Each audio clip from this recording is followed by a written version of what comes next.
देखो क्वेश्चन है इथेनॉल, है ना। इथेनॉल से इथेनोइक अम्ल में बदलने को ऑक्सीकरण अभिक्रिया क्यों कहते हैं। इथेनॉल मतलब अल्कोहल, OH, OH मतलब सिंगल ऑक्सीजन और सिंगल हाइड्रोजन, इसी को हम इथेनोइक अम्ल में बदल देंगे। इथेनोइक अम्ल जिसका फॉर्मूला हो जाएगा COOH, अम्ल का क्या होता है COOH। तो अल्कोहल हो गया OH और इथेनॉल का अम्ल का हो गया COOH। तो इसमें देखो अम्ल, अल्कोहल में सिंगल हाइड्रोजन है और अम्ल में भी एक ही H है। H तो कुछ नहीं हुआ, लेकिन ऑक्सीजन देखो अम्ल में एक था और नहीं अल्कोहल में एक था और अम्ल में दो। ऑक्सीजन एक बढ़ा कि नहीं, ठीक, ऑक्सीजन एक बढ़ गया।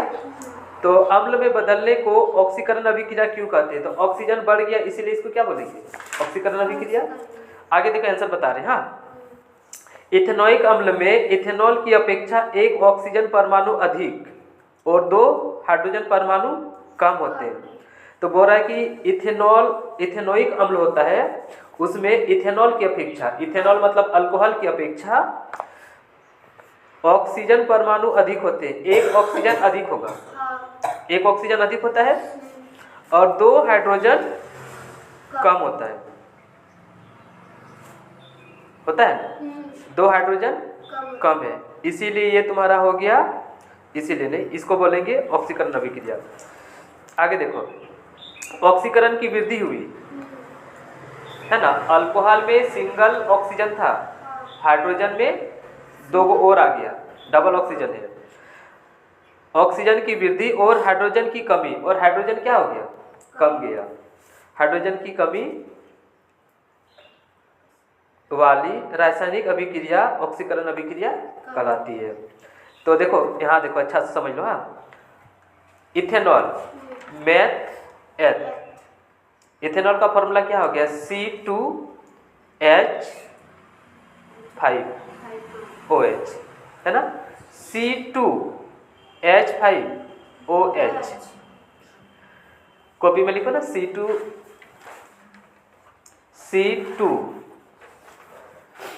इथेनॉल बनाना H5OH,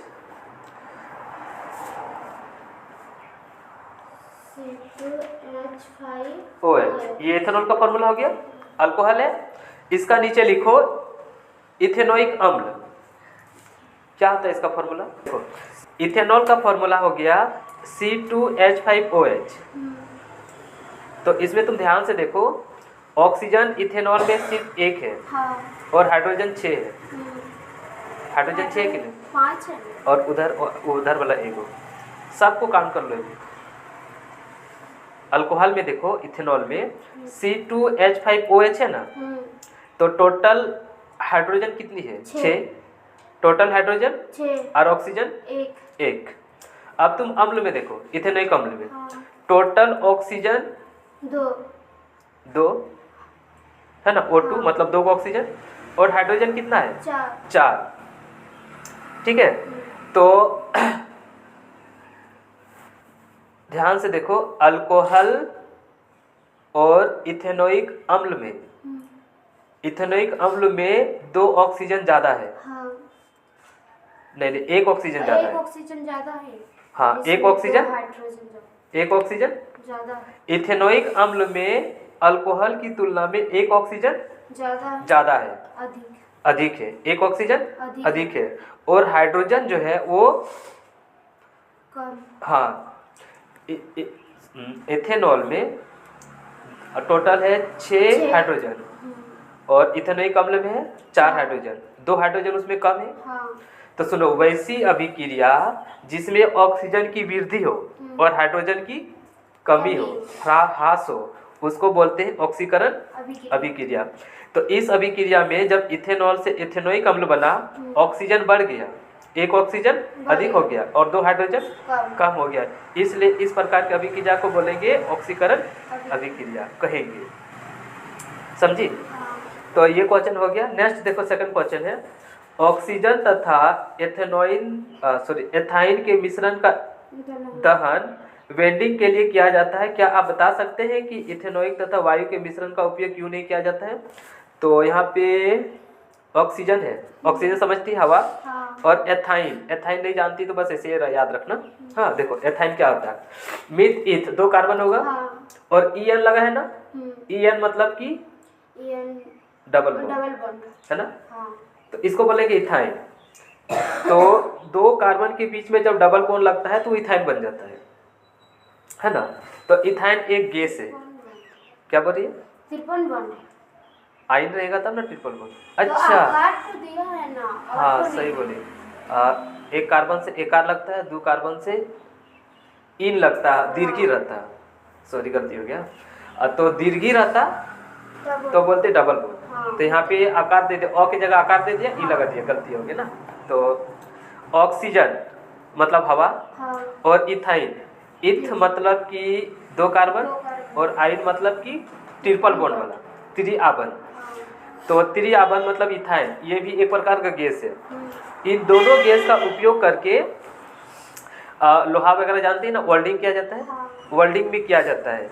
क्या आप बता सकते हैं कि इथाइन तथा वायु के मिश्रण का उपयोग क्यों नहीं किया जाता है? कि इथाइन वही गैस है तथा वायु के मिश्रण का उपयोग क्यों नहीं किया जाता? यहाँ पे देखो इथाइन तो है लेकिन उसके जगह में हवा नहीं, हवा ले लिया है। हवा मतलब कि कोई भी गैस हो सकता है, लेकिन फर्स्ट वाला क्वेश्चन में ऑक्सीजन ही लिया है। तो इथाइन को ऑक्सीजन के मिश्रण से ही वेल्डिंग किया जाता है, हवा के मिश्रण से नहीं। ऐसा क्यों? ठीक, तो देखो इसका आंसर होगा वायु में नाइट्रोजन और अन्य निष्क्रिय गैस होती है। अगर हम मतलब हवा के साथ रिएक्शन करेंगे तो हवा में नाइट्रोजन गैस भी आएगा। और नाइट्रोजन ऐसी गैस होती है ना जो किसी के साथ रिएक्शन नहीं करती है, वो निष्क्रिय गैस होती है। इसीलिए इस गैस का उपयोग चिप्स का पॉकेट वगैरह भर के किया जाता है। खाने का सामान को भर देंगे नाइट्रोजन गैस, तो नाइट्रोजन गैस खाने के सामान को रिएक्शन नहीं करेगा, मतलब उसको खराब नहीं करेगा, सड़ाएगा गलाएगा नहीं। तो नाइट्रोजन ऐसी गैस होती है जो किसी के साथ रिएक्शन नहीं करती है। ठीक ना। तो वायु में नाइट्रोजन और निष्क्रिय गैस होती है। तो हवा में और भी बहुत सारा ऐसा गैस है जो निष्क्रिय होती है, किसी का साथ रिएक्शन नहीं करती है। तो नाइट्रोजन भी और अदर गैस भी, दूसरा गैस भी किसी के साथ रिएक्शन नहीं करता है। जो एथाइन के दहन हेतु ऑक्सीजन की प्रचुर आपूर्ति को बाधित करती है। तो इससे क्या होगा कि ऑक्सीजन का गैस का उपयोग जो होता है ना जलाने के लिए होता है। अगर उसको वहाँ ऑक्सीजन जलाएगा, नाइट्रोजन आ जाएगा बीच में, तो नाइट्रोजन उसको जलने से बाधित कर देगा, रोक देगा, अच्छी तरह से जलेगा नहीं। इसलिए इथाइन के दहन के लिए वायु का उपयोग नहीं कर सकते। इसीलिए जब भी हमको वेल्डिंग वगैरह करेगा ना तो इथाइन का गैस के साथ साथ हम सिर्फ ऑक्सीजन गैस का यूज करेंगे, पूरा हवा का यूज नहीं करेंगे। समझे? तो यहाँ तक हो गया मेरा। अब आते हैं नेक्स्ट क्वेश्चन।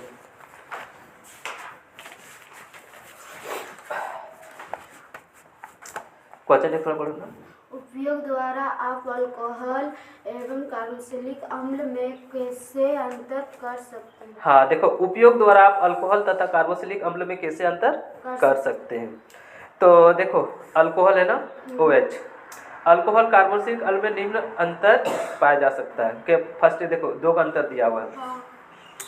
अल्कोहल और सोडियम कार्बोनेट की अभिक्रिया करने पर कोई गैस नहीं निकलती है। फर्स्ट अंतर यही है कि अल्कोहल और सोडियम कार्बोनेट को अगर हम रिएक्शन करवाएंगे ना तो उसमें कोई भी गैस नहीं निकलेगी। तो हम तब हम समझ जाएंगे कि ये अल्कोहल है और वो सोडियम कार्बोनेट है, मतलब कार्बोक्सिलिक अम्ल है, इसलिए कोई भी गैस नहीं निकला।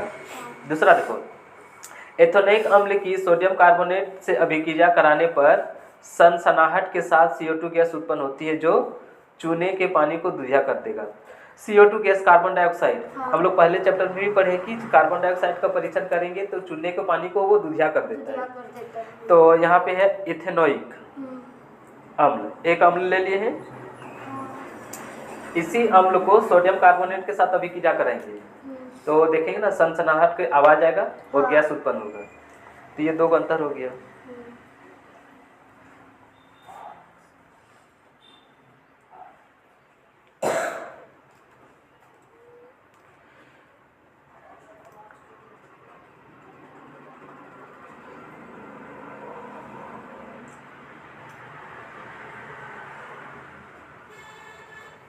ठीक, तो देखो हमको प्रयोग द्वारा बताना था, तो पहले हम अल्कोहल ले लिए हाँ। और उसको रिएक्शन करवा दिए कार्बोक्सिलिक नहीं अल्कोहल लिए, उसको सोडियम कार्बोनेट के साथ रिएक्शन करवा दिए। ध्यान से समझना, हमको अंतर करना था अल्कोहल और कार्बोक्सिलिक अम्ल के बीच। तो हम ना सोडियम कार्बोनेट ले लेंगे, ठीक, किसको क्या लेंगे, सोडियम कार्बोनेट, और अल्कोहल के साथ फर्स्ट में रिएक्शन करवाएंगे। तो सोडियम कार्बोनेट अल्कोहल के साथ रिएक्शन करवाएंगे ना, तो कोई भी गैस नहीं निकलता है। तो अब फिर उसी सोडियम कार्बोनेट को हम अभी अल्कोहल के साथ करा के देखें, तो देखिए कोई भी रिएक्शन नहीं हुआ। अब उसी सोडियम कार्बोनेट को हम इथेनोइक अम्ल के साथ रिएक्शन करवाएंगे, तो देखेंगे ना CO2 गैस बना, जो कि दूधे पानी चूने के पानी को दूधिया कर देता है। तो इससे मेरा अंतर निकल गया, एक्सपेरिमेंट करके देख लिए। सोडियम कार्बोनेट लिए, अम्ल के साथ अभिक्रिया किए तो बन गया CO2 गैस, और अल्कोहल के साथ रिएक्शन किए तो देखिए कि कोई भी गैस नहीं हुआ। तो कोई भी गैस नहीं हुआ तो निष्कर्ष निकाल लेना कि वो अल्कोहल है, और कार्बन डाइऑक्साइड गैस बन गया तो समझ जाना कि वो हाँ वो इथेनोइक अम्ल है, मतलब अम्ल है, समझ लेना। CO2 गैस बना, अम्ल है, और गैस नहीं बना तो वो अल्कोहल है। और इसको किसके साथ रिएक्शन करवाना है, सोडियम कार्बोनेट के साथ। अब प्रयोग द्वारा यह क्वेश्चन पूछा था, तो हम प्रयोग में सोडियम कार्बोनेट लेंगे, सोडियम कार्बोनेट को दोनों के साथ रिएक्शन करवाएंगे, अम्ल के भी साथ करवाएंगे और अल्कोहल के भी साथ करेंगे। अम्ल के साथ करेंगे तो गैस बनेगा, अल्कोहल के साथ करेंगे तो गैस नहीं बनेगा। अंतर कर लेंगे। आगे देखो, ऑक्सीकरण क्या है, सॉरी ऑक्सीकारक क्या है। ऑक्सीकारक वे रासायनिक पदार्थ जो स्वयं अपघटित होकर दूसरे को ऑक्सीकृत करते हैं उन्हें ऑक्सीकारक एजेंट कहते हैं। जैसे KMnO4 है, K2Cr2O7 है, ऑक्सीकारक एजेंट है। ये सब सारा ऑक्सीकारक एजेंट है। वे रासायनिक अभिक्रिया जो स्वयं अपघटित होकर, मतलब स्वयं अपघटित होकर वो खुद टूट जाएगा और दूसरे को ऑक्सीकृत करेगा। दूसरे को ऑक्सीकृत मतलब क्या, ऑक्सीजन बढ़ जाना, तो खुद टूट जाएगा और दूसरे का ऑक्सीजन बढ़ा देगा। इन्हें ऑक्सीकारक एजेंट कहते हैं। तो KMnO4 है ना, इसको किसी के साथ रिएक्शन करेंगे ना तो KMnO4 टूट जाएगा और ऑक्सीजन और दूसरे के साथ जाके जुड़ जाएगा। उसी तरह K2Cr2O7 है ना, K2Cr2 में ऑक्सीजन टूट जाएगा, जिससे ऑक्सीजन इसमें 7 है, 7 टूट जाएगा और किसी और एजेंट के साथ वो जुड़ जाएगा तो उसका ऑक्सीजन बढ़ जाएगा, तो हम बोलेंगे उसका ऑक्सीकृत हो गया, ऑक्सीकरण हो गया। तो ये अंतर था, हो गया। अब नेक्स्ट आते हैं, क्या आप डिटर्जेंट का उपयोग कर बता सकते हैं कि कोई जल कठोर है अथवा नहीं है। तो पहले बताए थे कि पानी जो होता है उसमें 2 तरह का होता है, एक कठोर और एक मृदु। दोनों में क्या अंतर होता है तो बताए थे, कुछ बता देते हैं। कठोर जल होता है उसमें कैल्शियम और मैग्नीशियम की कुछ मात्रा पाया जाता है जो कि ज़्यादा झाग नहीं देता है। हाँ, और मृदु जल जो होता है वो थोड़ा मीठा होता है, उसको हम पी भी सकते हैं, सॉफ्ट होता है, soft water and hard water. तो ऐसा क्यों होता है, तो देखो क्या आप डिटर्जेंट का उपयोग कर बता सकते हैं कि कोई जल कठोर है या नहीं है। तो साबुन ऐसा चीज़ है, साबुन ऐसा अपमार्जक बोल सकते हैं या फिर लवण है जिसका उपयोग करेंगे तो साबुन जो है अगर वो कठोर जल है तो झाग कम देगा, और मृदु जल के साथ मृदु जल के साथ वो झाग अधिक देता है ना। तो अगर हम साबुन लेंगे और मृदु जल, और हमको मृदु जल दे देगा और कठोर जल दे देगा तो हम पता कर सकते हैं। झाग अगर ज़्यादा देगा तो बोलेंगे कि वो मृदु जल है, और अगर झाग कम देगा तो बोलेंगे कठोर जल है। लेकिन सरफ, डिटर्जेंट, अपमार्जक ये ऐसा चीज़ है कि दोनों के साथ सेम झाग देता है। इसीलिए इस क्वेश्चन का उपयोग कर, मतलब डिटर्जेंट का उपयोग कर हम मृदु जल और कठोर जल का उपयोग नहीं कर सकते। इसीलिए सबसे पहले आंसर हो गया नहीं, क्योंकि अपमार्जक जिसको डिटर्जेंट कहते हैं कठोर और मृदु दोनों प्रकार के जल के साथ अभिक्रिया अधिक मात्रा में झाग उत्पन्न करते हैं। तो कठोर जल लो या मृदु जल लो, दोनों में वो अधिक मात्रा में क्या करेगा, झाग देगा। तो हम अंतर पता नहीं कर सकते, लेकिन यही अगर साबुन रहता तो हम पता कर सकते थे। समझ में आ गया। आगे देखो आज का लास्ट क्वेश्चन, लोग विभिन्न प्रकार के कपड़े धोते हैं, है ना। गंदा भी कपड़ा धोता है, साफ कपड़ा भी धोता है, न्यू भी धोता है, पुराना भी धोता है। सामान्यतः साबुन लगाने के बाद लोग कपड़े को पत्थर पर पटकते हैं। साबुन के बाद कपड़ा जो होता है पत्थर से पटकता है, हाथ से रगड़ता है, चोपा से रगड़ता है, डंडे से पीटते हैं, ब्रश से रगड़ते हैं या वॉशिंग मशीन में कपड़े रगड़े जाते हैं। कपड़ा साफ करने के लिए उसे रगड़ने की क्यों आवश्यकता पड़ती है। तो इतना सारा चीज़ करना, डंडा से पटकना, ब्रश से रगड़ना, वॉशिंग मशीन में डालना, ठीक है, पत्थर में जाके पटकना, इतना सारा चीज़ करना पड़ता है। क्यों करना पड़ता है, वही क्वेश्चन है। तो देखो साबुन जो होता है उसमें कार्बन की जो चेन होती है, श्रृंखला होती है, 17 से लेकर 34-35 तक होता है ना, बहुत लंबा होता है। एक फर्स्ट सिरा को बोलते हैं जल रागी और एक सिरा को बोलते हैं जल विरागी। जल विरागी को और जल रागी को, एक को होता है स्वच्छ पानी से प्यार होता है, उसको पसंद है स्वच्छ पानी, और एक को होता है गंदगी से प्यार, है ना। किसको गंदगी से प्यार है बोलो ना। तो जल रागी को पानी से प्यार होता है और जल विरागी को गंदगी से। जल विरागी को गंदगी से प्यार है, मतलब वो गंदगी ढूंढेगा कहाँ गंदगी है, गंदगी उसको अच्छा लगता है। और जल रागी को सफा पानी पसंद है। तो कार्बन की चेन 17 से लेकर 34-35 के बीच में एक कार्बन की लंबी श्रृंखला बनती है, चाहे वो साबुन हो या अपमार्जक डिटर्जेंट दोनों हो, उसमें कार्बन की लंबी चेन बनता है। इस प्रकार के जो बनाता है उसको मिसेल भी कहते हैं। तो यहाँ पे हो गया लंबी चेन बनाता है। तो फर्स्ट सिरा एक होता है जल रागी जिसको बोलते हैं, हाँ मतलब जल रागी जिसको पानी से प्यार होता है, जल विरागी जिसको गंदगी से प्यार रहता है। तो दोनों वहाँ पे क्या करता है, जैसे कपड़ा गंदा है, गंदगी में हम लोग पहले सरफ को पानी में घोर लेते हैं और कपड़ा भर देते हैं। कपड़ा जैसे अंदर गया, अब सरफ का जो छाक है वो दो रूप में रहता है, एक होता है जल रागी और एक होता है जल विरागी। जल विरागी इसको गंदगी से प्यार है, वो पहले कपड़ा में ढूंढता है कि कहाँ गंदगी है, जहाँ गंदगी दिखता है ना वहाँ जाके उसके साथ वो चिपक जाता है। अब चिपक गया उसको छोड़ेगा ही नहीं।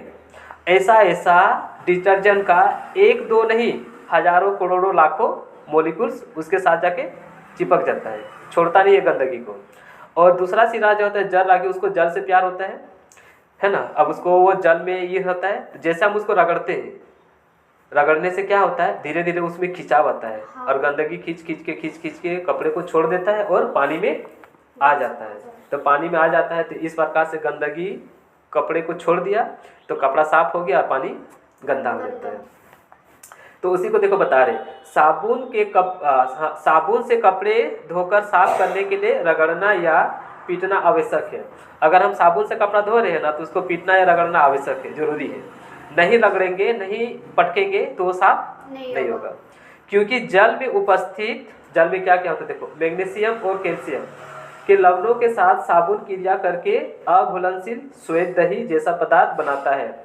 यह पदार्थ कपड़ों को चिपक जाता है, उसे हटाने के लिए ब्रश या हाथ से रगड़कर कपड़े को धोना आवश्यक है। तो यहाँ पर हो रहा है कि जो साबुन होता है ना और पानी में मैग्नीशियम और कैल्शियम होता है। हाँ देखो, होता तो दोनों ही प्रकार का जल में है, ठोस जल में भी होता है और मृदु जल में भी होता है। तो मृदु जल में कम होता है, ठोस जल में ज़्यादा होता है। तो जल जो होता है, पानी जो होता है, उसमें पहले से मैग्नीशियम और कैल्शियम रहता है।